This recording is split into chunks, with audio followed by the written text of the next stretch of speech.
हम लोग भागवत जी के दशम स्कंद के चतुर्दश अध्याय में कथा श्रवण कर रहे हैं। ब्रह्मा जी की स्तुति, जो भगवान की स्तुति करी ब्रह्मा जी ने, तो वहां पर ब्रह्मा जी ने बोला था कि आपके निर्गुण स्वरूप को तो कोई भले ही जान ले, लेकिन आपके सगुण स्वरूप जो है वो अज्ञ है, उसको जानना अति कठिन है। तो इसी विषय पर हमने इसको अच्छे से समझा है कि सब जगह तो यही बताया गया है कि निर्गुण जो है वो मुश्किल है उसका मार्ग, और सगुण उपासना जो है श्रेष्ठ है। भगवान से जब गीता में अर्जुन ने प्रश्न किया 12वें अध्याय में, तो भगवान ने वहां सगुण साकार रूप की उपासना को ही श्रेष्ठ बताया है, और बताया है कि इसमें बहुत जल्दी ही प्राप्ति हो जाती है। और फिर गोस्वामी तुलसीदास जी महाराज जी के रामचरितमानस ग्रंथ से हमने लिया, जहां पर श्री काभूषण जी से प्रश्न किया गरुड़ जी महाराज ने कि आपको तो लोमश ऋषि मिले थे, उन्होंने आपको ब्रह्म ज्ञान प्रदान किया, लेकिन आपने उस ब्रह्म ज्ञान का इतना आदर नहीं किया और आप अपने भक्ति पक्ष पर अड़े रहे। तो इसका क्या कारण है? ज्ञान और भक्ति में क्या अंतर है? तो वहां पर भी निर्गुण और सगुण की ही चर्चा हुई। ज्ञान अर्थात निर्गुण मार्ग, भक्ति अर्थात सगुण साकार स्वरूप जो मानते हैं। तो ये प्रश्न किया तो वहां पर अच्छे से समझा दिया गोस्वामी जी ने कि ज्ञान और भक्ति में क्या अंतर है। पहले तो लिख दिया ज्ञान और भक्ति में कोई भी अंतर नहीं है। तो यहाँ पर हम अभी आज समझेंगे इसको कि पहले ऐसे क्यों बोला ज्ञान और भक्ति में अंतर नहीं है। क्योंकि दोनों ही क्या करते हैं? संसार के क्लेशों का नाश कर देते हैं। चाहे व्यक्ति निर्गुण निराकार की उपासना करने वाला मार्ग पकड़े, ज्ञानी, चाहे वो व्यक्ति साकार सगुण साकार की उपासना का, लेकिन भव बंधन दोनों से नाश हो जाएगा। लेकिन आगे फल में अंतर हो जाता है। फिर भी कहते हैं आगे आगे जो बताया फिर गोस्वामी जी ने कि फिर भी ऋषि संत लोग कुछ अंतर बताते हैं। अंतर कहाँ हो जाता है? फल में भेद हो जाता है।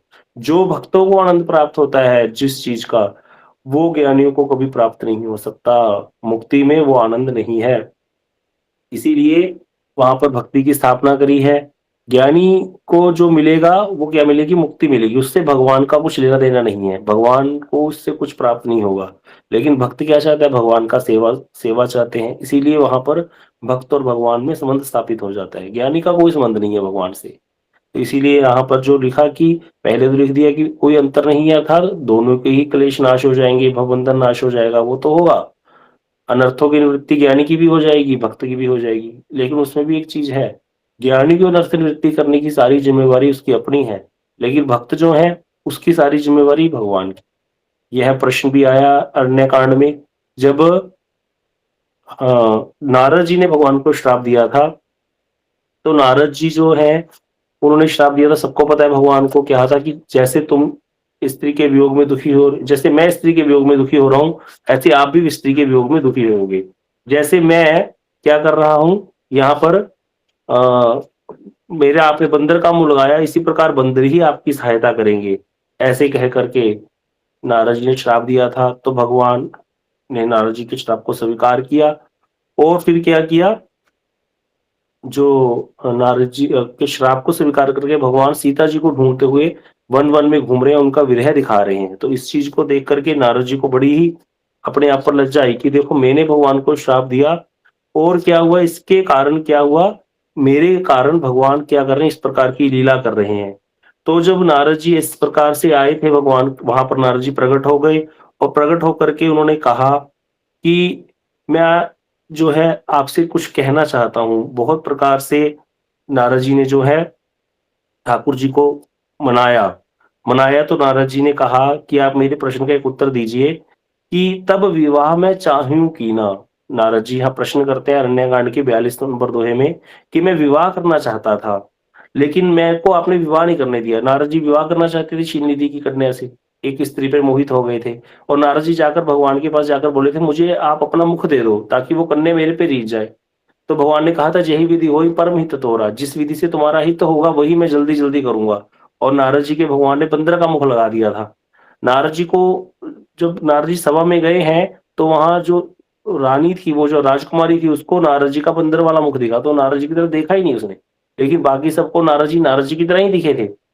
भगवान कभी भक्त के सम्मान की हानि नहीं होने देते, बस उनको सुधारना था नारद जी को, इसलिए नारद जी के बंदर का मुख लगा दिया। तो इसीलिए यहाँ पर नारद जी कह रहे हैं कि मैं तो विवाह करना चाहता था। नारद जी विवाह करने गए थे उससे, लेकिन भगवान ने उनका विवाह नहीं होने दिया था। तो बोलते हैं कि आपने मेरा विवाह किस कारण से नहीं होने दिया? प्रभु के ही कारण करे ना दीना, आपने मेरा विवाह क्यों नहीं होने दिया? मैं भी विवाह कर लेता, बाल बच्चे हो जाते मेरे। नारद जी प्रश्न कर रहे हैं भगवान से। तो वहां पर ठाकुर जी बड़ा सुंदर यहाँ पर वर्णन करते हैं। यह इतने गूढ़ रहस्य हैं जो ऐसे ऐसे ग्रंथों में प्रकट करते हैं संत। गोस्वामी जी ने ये रहस्य प्रकट किया है। यहाँ पे रहस्य है, देखो भगवान क्या कह रहे हैं। सुन मुनि तो ही कहूँ सहरोसा, भजी जे मोहित तजी सकल भरोसा। हे मुनि सुनो, मैं हर्ष के साथ तुम्हें कहता हूँ, जो सारी आशाएं छोड़कर, सारे भरोसे छोड़कर मेरा भजन करते हैं, करूं सदा तिनकै रखवारी, जिमि बालक राखई महतारी। उनकी मैं ऐसे रक्षा करता हूं जैसे बच्चे की रक्षा, गोद के बच्चे की रक्षा माता करती है। गोद का बच्चा कुछ भी कर सकता है। देखो छोटा सा बच्चा है, वो कहीं भी जाएगा, कुएं में भी गिर सकता है, कहीं किसी सांप को पकड़ सकता है, कुछ आग को पास जाकर खड़ा हो सकता है, उसको पता ही नहीं कुछ। तो उसका कोई अपनी चलाई नहीं है। लेकिन वहां पर माता जो है वो बालक का हर समय ध्यान रखती है। छोटे बच्चों की माताओं को पता है किस तरह से उनको ध्यान रखना पड़ता है। बच्चे का कोई पता नहीं कब सीढ़ियां चढ़ जाए, गिर जाए वहां से। ऐसे कई बार हादसे भी हो जाते हैं। तो इसीलिए माताएं बहुत ध्यान रखती हैं। तो वहां पर क्या कह रहे हैं ठाकुर जी कि मैं क्या करता हूं, जो मेरे भरोसे रहता है उसको कुछ करना नहीं पड़ता। अगर वो गलत रास्ते पे भी चला जाए, उसको वापस लाने की जिम्मेवारी किसकी? मेरी है। मैं उसकी रक्षा करता हूँ। बच्चा पोटी करता है, क्या करती है माता? उसको आराम से साफ करती है, हंसते हंसते। करती है कि नहीं करती? करती है। इसी कहते हैं गह शिशु बच्चा अनल ही धाई, तह राखई जरनी अरगाई। यहाँ भक्ति की महिमा स्थापित कर रहे हैं भगवान। जो मेरा, यहाँ पे भगवान ने कहा ना, जो मेरा भजन करते हैं, मेरा मेरे शरण आगत हैं। यहाँ पर ज्ञानियों की बात नहीं कर रहे भगवान। तो यहाँ पर भी वही बात कह रहे हैं। कहते बच्चा आग को पकड़ने जाता है, दौड़ करके सांप को पकड़ने जाता है, माता उसको अपने हाथों से बचा करके अलग कर देती है। प्रोढ़ भय ते ही सुत पर माता, प्रीति करी नहीं पाछिली बाता। कहते जब वही बच्चा बड़ा हो जाता है, प्रौढ़तः तो बड़ा हो जाता है, उसी पुत्र पर माता प्रेम तो करती है। माता का तो पुत्र के साथ प्रेम रहेगा ही रहेगा, ऐसा बात नहीं है, क्योंकि उसका पुत्र है, उसने उसको जन्म दिया। लेकिन प्रीति करी नहीं पाछिली बाता। प्रीति तो करती है लेकिन पहले जैसी बात नहीं रहती। पहले जैसी बात नहीं रहती। अब हम बड़े हो गए, अब हमारी माता थोड़ी देख रही है इसको कब पोटी आएगी, कब। हम तो अपने आप करेंगे ना भैया, सब साफ। बच्चा बड़ा हो जाएगा तो थोड़ी उसकी माता उसके पीछे दौड़ेगी।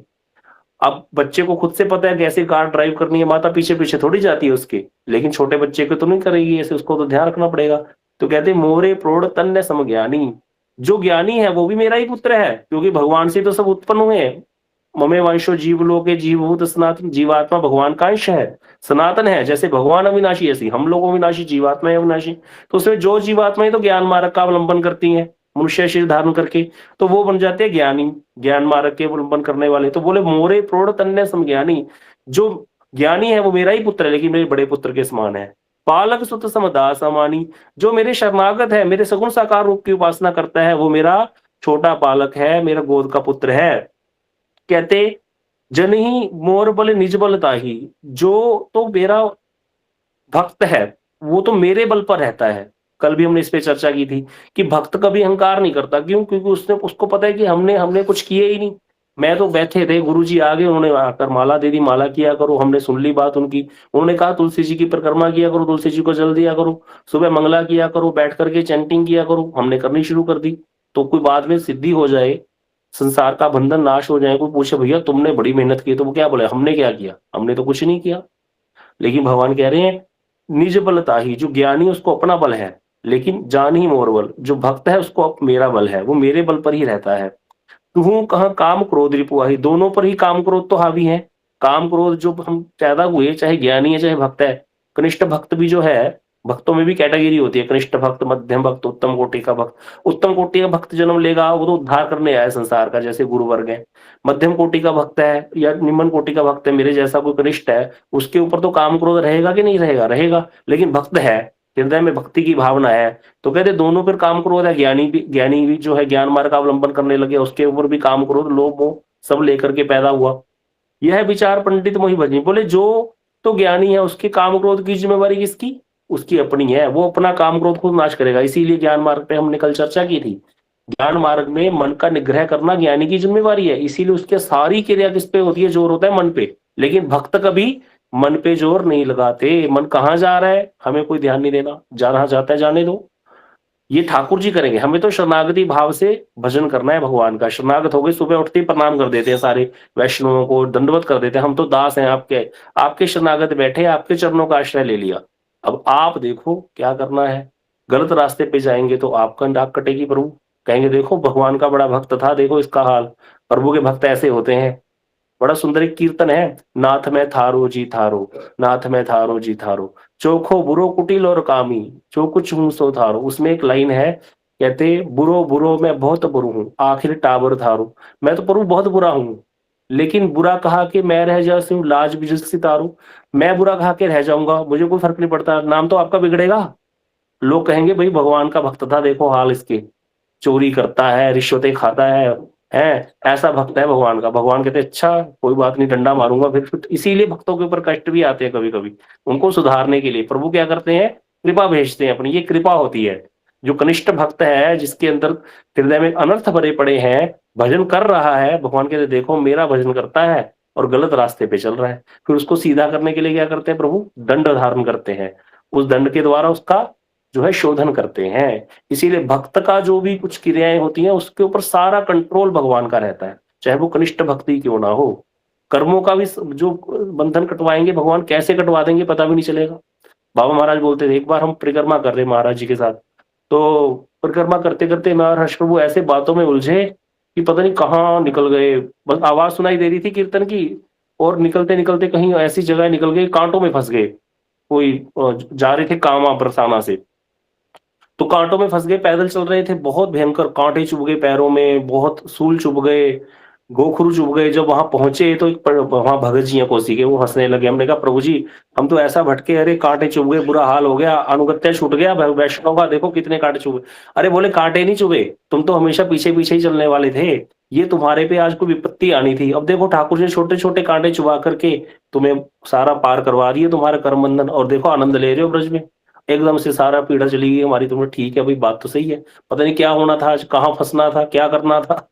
ठाकुर जी क्या करते हैं, वो विधि बनाते हैं। अभी मठ में श्री भरत भागवतामृतम की कथा चल रही है प्रभु जी के द्वारा शाम को, तो वहां गोप कुमार जी जब भगवान के दर्शन हुए वैकुंठ में, यही प्रसंग चल रहा है। भगवान कहते हैं मैं कितना तुम्हें याद करता था, तुम्हें कितना पुकारता रहता था कि तुम मेरे पास कब आओगे। गोप कुमार को कह रहे हैं भगवान, है लेकिन तुम मेरे पास आते ही नहीं थे, तुमने कितने जन्म लिए, तुम विमुख रहे, सारा दिन गधे की तरह परिवार पुत्र का भार ढोते रहते थे, बस यही काम में लगे रहते थे। हाँ, पहले तो बच्चे को पैदा करो, फिर उसको पाला पोसा, कितना कुछ करता है व्यक्ति, कितना एनर्जी लगाते हैं हम संसार में। तो कहते मैं कितना तुम्हें चिंतन करता था, लेकिन कहते मैं क्या करता, वेद की मर्यादा का उल्लंघन तो मैं कर नहीं सकता था ना। वेद की मर्यादा क्या कहती है कि भाई या तो कोई भजन करे, साधन करे, तब आकर के भगवान के धाम को जाएगा। इसीलिए कहते मैं चुपचाप बैठा रहता था, तुम्हें याद करता रहता था। फिर एक दिन कहते मुझसे रहा नहीं गया, मैंने तुम्हारा क्या किया, मर्यादा का उल्लंघन उल्लंघन करके वेद की मर्यादा का तुम्हारा जन्म कहाँ करा दिया, गोवर्धन में करा दिया। अब धाम का वास मिल गया, धामवास में क्या हो गया, अपने आप उसकी सुकृति बननी शुरू हो गई। अब उसको कहते फिर तुम्हारे गुरु के रूप में भी मैं ही प्रकट हुआ, तुमको मंत्र प्रदान किया, अब ऐसे करके मैं तुम्हें अपने पास बुला करके लाया हूं। तो यहाँ पर भगवान क्या कर रहे हैं, कृपा कर रहे हैं। तो जो भी हम वैष्णव, जो भी यहाँ थोड़ा बहुत लग रहे हैं भजन में, अपने आप को साधारण मत समझना। यद्यपि इस चीज का अहंकार नहीं होना चाहिए, लेकिन नहीं, ये बात पता होनी चाहिए हम लोग साधारण नहीं है। आप कोई भी साधारण नहीं हो जो भजन कर रहे हो, कृपा है भगवान की, इसीलिए यहाँ बैठे हो। कितनी बड़ी जनसंख्या है भारत की, कितने लोग बैठ करके कथा कीर्तन कर रहे हैं, श्रवण कर रहे हैं, ऐसे गुरु वर्ग जिनको मिले हैं जो शास्त्रों को घोल करके पी गए। सोचो हमारे गुरु वर्ग, सब कुछ ऐसे निकाल करके दे दिया हमें, ऐसे आचार्य हमें जो है प्राप्त हुए हैं। ये जो हमें बातें भी सुना रहे हैं, ये कहाँ से मिली, गुरु वर्गों से मिली। हमें क्या पता था रामायण में क्या लिखा है, गीता जी में क्या लिखा है, भागवत जी में क्या लिखा है, इतना कुछ। वो तो संत हैं जो निचोड़ निकाल निकाल करके हमको प्रदान करते हैं और हमारा कल्याण करते हैं। हम कहाँ पढ़ लेंगे इतने ग्रंथ बैठ करके, इतनी बुद्धि कहाँ है हमारी, सारा दिन तो उलझे रहते हैं दिमाग। अब पढ़ने बैठ जाओ कोई ग्रंथ, एक दो पेज पढ़ते नहीं, उसी समय नींद आने लग जाती है, उसी समय सो जाते हैं बैठे बैठे। ये तो उनकी कृपा है, बैठ करके कथाएं सुनाते रहते हैं हमको। हम महाराज जी के साथ रहते थे, कुछ श्रीधर महाराज जी एक बार पंजाब में कथा करने आ रहे थे, ट्रेन में भी बैठ करके कथा सुना रहे हैं हमको, 3-4 लोगों को बैठ कर, सारे रास्ते कथा सुनाते ही है महाराज जी हमको, इतने प्रसंग सुनाए, ऐसी ऐसी कथाएं सुनाई।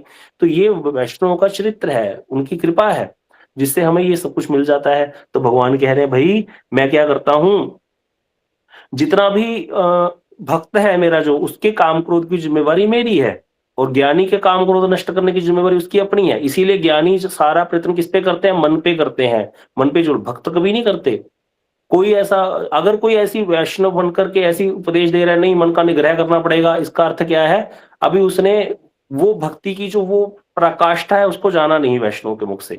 नहीं तो ऐसा कभी हो नहीं सकता। गुरुवर्गों ने कहीं नहीं लिखा ये बात, कहीं भी नहीं, कहीं बताई नहीं। बस कहते मन जहाँ जाता है जाने दो, तुम भजन करो बस। भक्तिविनोद ठाकुर जी ने क्या कहा, नाम की कैसे करना है, हरि नाम बैठ करके माला करते हैं जब, नाम को ही स्मरण करना है, नाम को ही देखना है, नाम का ही उच्चारण करना है, नाम को ही सुनना है। मतलब हमें कोई ध्यान नहीं करना भगवान लीला कर रहे हैं, गिरिराज जी में ऐसे नहीं, बिल्कुल नहीं जाना। उन्होंने क्या बोला, नाम को ही सुनो। जब नाम जपो तो इतना इस तरह से बोलो कि नाम तुमको सुनाई भी दे, तुम्हारा तो तुम्हारा श्रवण और कीर्तन दोनों हो रहा है। और ध्यान में सामने एक महामंत्र लिख करके रख लो, उसी का ध्यान करो, सामने से उसको देखो। नाम प्रभु है जो प्रकट हो जाएंगे, भगवान जो है नाम के रूप में हमें अवतरित होकर के हमें दर्शन प्रदान कर देंगे। तो इसीलिए यहाँ पर कह रहे हैं कि अपने बल को मानने वाले ज्ञानी के जो शत्रुओं का नाश करने की जिम्मेवारी मेरी नहीं है। शत्रु तो सब लेकर के पैदा हुए, काम क्रोध लोभ मोह मद मात्सर्य। हम शत्रु बाहर ढूंढते फिरते हैं, शत्रु तो हृदय में बैठे हैं हमारे, जो हमारे को विमुख कर रहे हैं संसार में। तो इसीलिए कहते हैं, अरे तुम जो है स्त्री के पीछे दौड़ रही है, और वो स्त्री भी कौन थी, मेरी माया, और मैं तुम्हारा प्रभु हूँ। माया मेरी दासी है, अर्थात मेरी पत्नी है, और तुम अपनी माँ से विवाह करना चाहते थे, मैं तो तुम्हारा पिता समान हूँ। नारद जी के तो नेत्र खुल गए, अरे क्या गलती हो गई मुझसे, कैसे भाग लिया था मैं। नारद जी ने चरण पकड़ लिए, बोलने लगे नारद जी, कहते आ, मतलब कहूँ कवन प्रभु कैस रीति। अरे प्रभु ऐसे ऐसा स्वामी किसको मिलेगा, सेवक पर ममता और प्रीति, ऐसी सेवक पर ममता, ऐसा प्रेम। अरे हम कुछ भी मांगते रहे, आप देखते हो। इसीलिए गुरुवर्ग कहते हैं, क्यों बोल देते हैं कि अन्य देवी देवताओं की उपासना नहीं करनी, शुरू शुरू में बोलते हैं सबको भगवान को ही भजो। क्यों? क्योंकि भगवान जो है हमारे पिता हैं। पिता के पास बच्चा जाकर के बोलेगा मुझे सिगरेट पीनी है, 20 रुपए दे करके दे दो, तो 10 रुपए मेरे पास है, 10 रुपए और दे दो, मुझे सिगरेट पी के आनी है। पिता के पास जाकर बच्चा बोले तो क्या करेगा पिता, एक थप्पड़ मारेगा, और जो 10 रुपए उसके पास है वो भी लेकर रख लेगा अपने पास, बकवास करता है। लेकिन मान लो किसी और के पास जाए, अंकल के पास जाए, वो क्या करेगा, वो दे भी सकता है उसको। तो दुकान पे जाए बच्चा, बोले भैया पैसे देकर 10 रुपए की सिगरेट दे दो, उसको देनी पड़ेगी, वो बाध्य है। तो देवी देवताओं को अगर कोई हम कामना वासना लेकर के जाते हैं, उसको वो बाध्य है उसको देने के लिए। इंद्र की हमने उपासना करी, इंद्र वर्षा करने के लिए बाध्य है, क्योंकि भगवान ने निर्धारित किया है सारा कुछ। तो वो गलत और सही का विचार नहीं करेंगे। शंकर जी ने कितने असुरों को वरदान दे दिए, ऐसे वैसे वाले, ऐसे ऐसे वरदान भी दे देते, खुद स्वयं भी फंस गए एक बार शंकर जी, सबको पता है। याद है कथा, किसी को पता है शंकर जी कब फंस गए थे?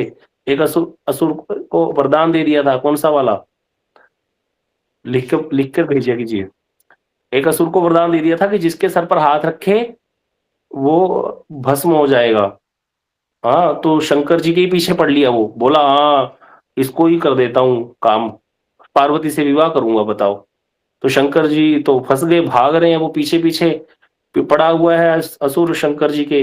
ठाकुर जी को प्रकट होना पड़ा, ठाकुर जी की शरण में गए, शंकर जी मन ही मन स्मरण किया, भगवान ने बड़ा सुंदर ब्राह्मण का रूप धारण किया, ऐसी ऐसी बातें उसके साथ करी हैं मोहिनी, उसके स्वयं के सर पर ही हाथ रखवा दिया पागल के, वो अपने आप को भस्म कर दिया उसने।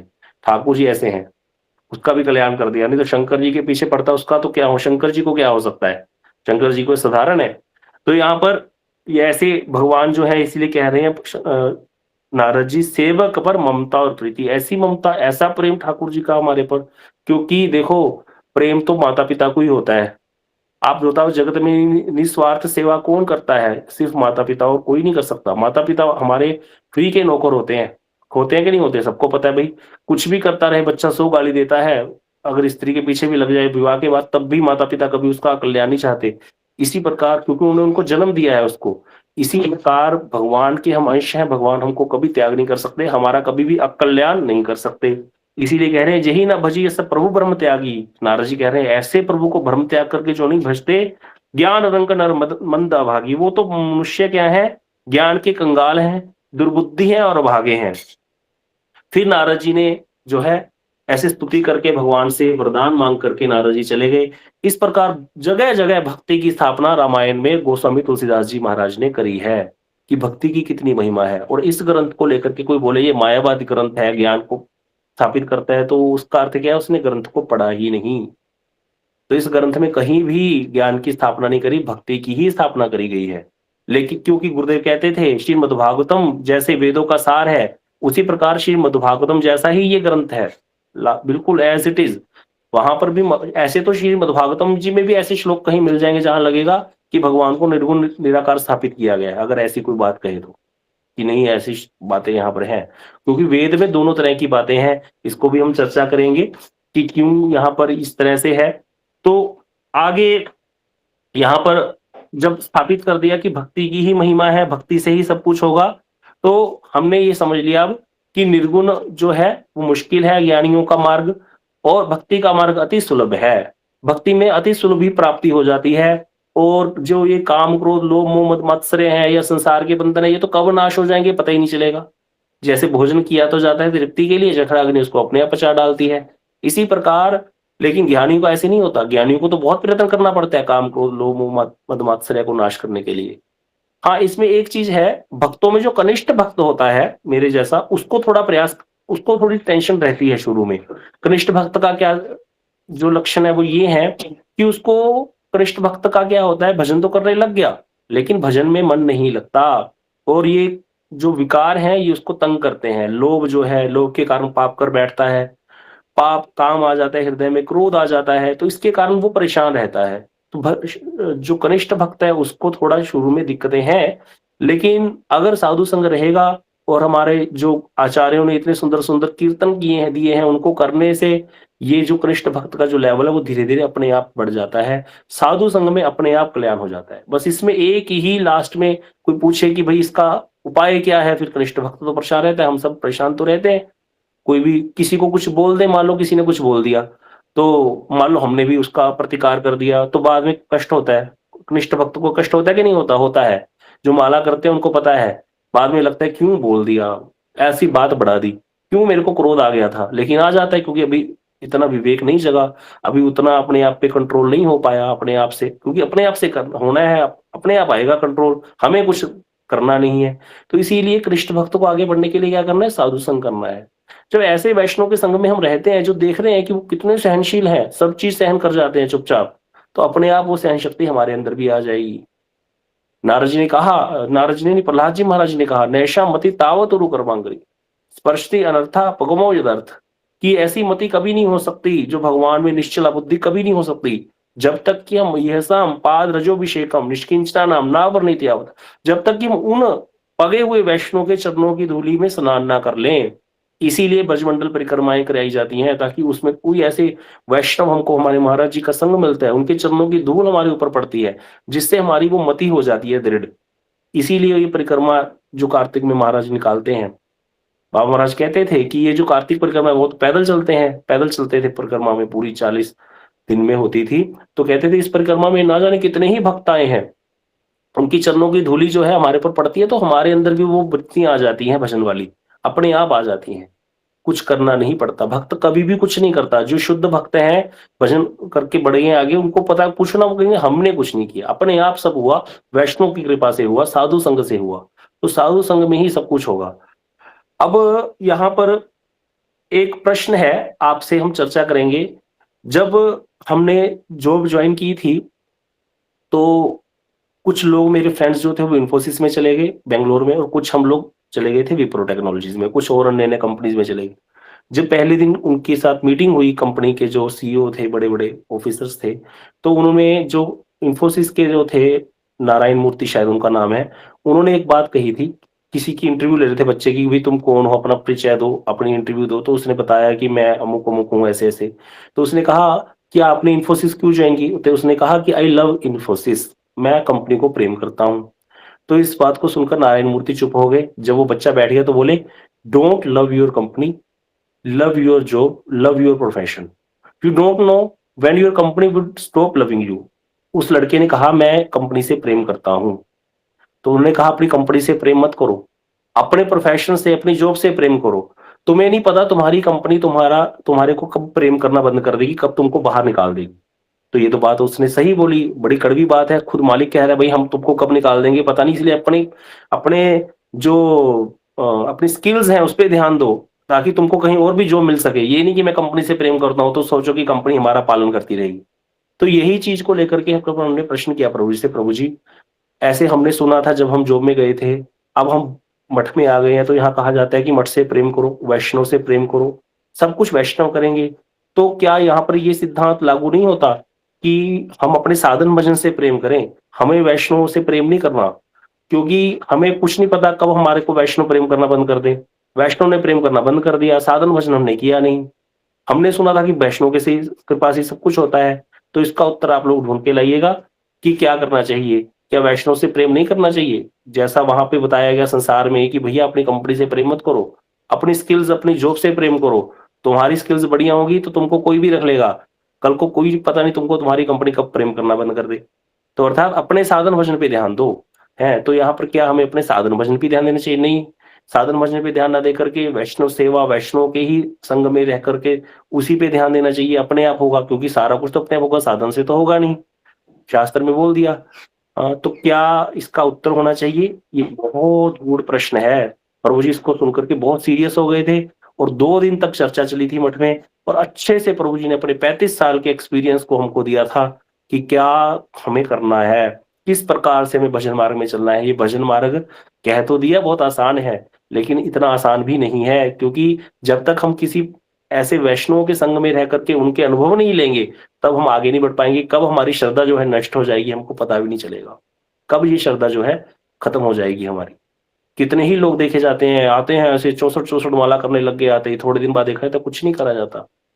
तो इसीलिए यहाँ पर इसका उत्तर ज़रूर आप ढूँढ के लाइएगा, है अपने-अपने उससे माइंड से। क्या आपको लगता है कि वैष्णव सेवा जो है उसी में सारा कंसंट्रेशन करना चाहिए? साधन भजन का क्या है? यही हमारा साधन है। श्री नरोत्तम दास ठाकुर जी ने कीर्तन लिखा है, श्री रूप मंजरी पद सेई मोर संपद, सेई मोर भजन पूजन। श्री रूप गोस्वामी के चरण ही मेरा सब कुछ है, वही मेरा भजन है, वही मेरा पूजन है। सेई मोर जप तप, वो मेरा जप है, वो मेरा तप है। सेई मोर मंत्र जप, सेई मोर जीवन जीवन, वही मेरा मंत्र जप है, वही मेरा जीवन है। मैं अपना मंत्र जप नहीं करूंगा, बस रूप गोस्वामी जी के चरणों को पकड़ लूंगा। तो क्या हमको भी ऐसे ही रहना है? हमें भी वैसे ही करना है या नहीं? हमें कुछ और अपना साधन पे भी ध्यान देना है। तो ये चीज हमें पता होनी चाहिए। इस पे हम चर्चा करेंगे। ये है अच्छा एक नया प्रश्न निकल करके आया है। कल कई दिन से प्रभु जी ने इसको हमें समझाया था अच्छे से, तो इस पे जरूर चर्चा होनी चाहिए। क्योंकि वैष्णव के हमें अगर एक्सपीरियंस नहीं मिलेंगे भजन में, तो हम आगे कैसे बढ़ेंगे? ये हमें पता होना चाहिए। अब लास्ट में आ गए इस प्रश्न पे, लास्ट में जो ब्रह्मा जी ने कहा। ब्रह्मा जी ने कहा कि नहीं, निर्गुण को तो कोई जान ले, लेकिन सगुण को जानना बड़ा मुश्किल है। तो इसकी भी चर्चा हम बाद में ही करेंगे, आज तो समय हो गया है।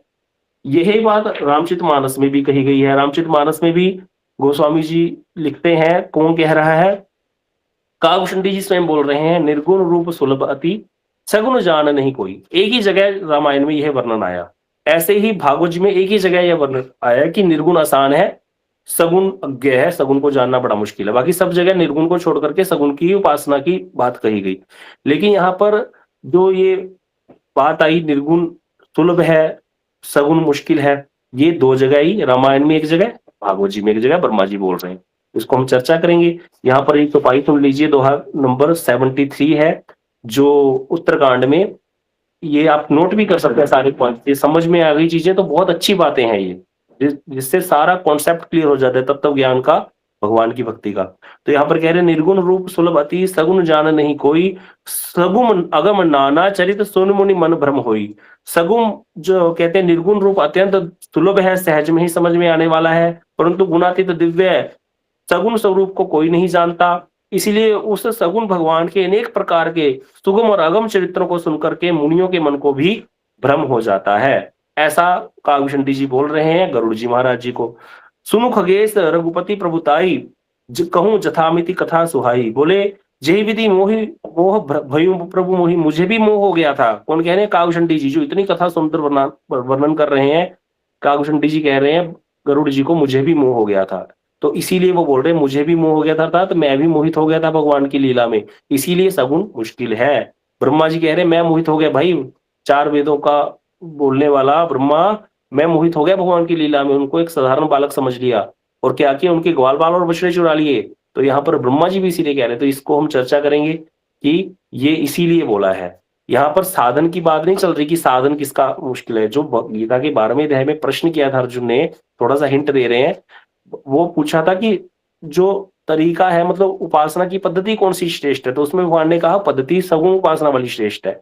यहाँ पर जो ब्रह्मा जी कह रहे हैं निर्गुण श्रेष्ठ है या सगुण, यहाँ पर वो बात नहीं चली। ब्रह्मा जी कह रहे हैं निर्गुण को तो समझने में कोई जल्दी समझेगा, लेकिन सगुण को समझना बहुत मुश्किल है। मतलब सगुण की उपासना श्रेष्ठ ही है, लेकिन उसको समझना बड़ा मुश्किल है, ये कह रहे हैं। तो इसको हम चर्चा करेंगे। अभी कल और परसों 2 दिन कथा नहीं होगी, क्योंकि कल हमको ट्रैवल करना है वृंदावन के लिए, और परसों एकादशी तिथि है, प्रभु जी को लेकर के गिरिराज जाएंगे हम लोग सब। तो इसीलिए वहां पर गिरिराज जी की परिक्रमा होगी एकादशी वाले दिन। आप सब लोग एकादशी कीजिएगा, 1 तारीख की एकादशी तिथि है। तो उसके अगले दिन हम कथा श्रवण करेंगे, और ये प्रश्न आप जरूर याद करा दीजिएगा। कौन सा वाला?